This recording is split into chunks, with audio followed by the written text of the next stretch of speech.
पुण्याचे माजी पोलीस आयुक्त अमिताभ गुप्ता यांची लाचलुचपत प्रतिबंधक विभागाकडून चौकशी करण्यात आली आहे। गुप्ता यांच्या संपत्तीची गुप्त चौकशी एसीबी कडून पूर्ण झाली आहे। गुप्त चौकशीनंतर एसीबीच्या महासंचालकांकडे खरं तर उघड चौकशीची परवानगी मागण्यात आली आहे। गुप्त चौकशीत तथ्य आढळल्यानंतर या उघड चौकशीची परवानगी मागण्यात आली होती। गुप्ता यांच्या विरोधात माहिती अधिकार कार्यकर्ते सुधीर आल्हाट यांनी तक्रार केली आणि त्यानंतर आता त्यांची चौकशी करण्यात येईल।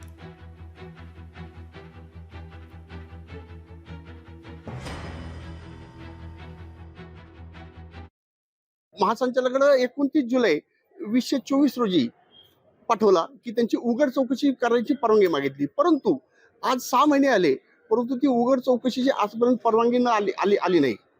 तसेच पुणे शहरामध्ये जेव्हा अमिताभ गुप्ता सीपी म्हणून काम करत होते त्या टायमाला त्यांनी मोठ्या प्रमाणामध्ये वेपन वाटले।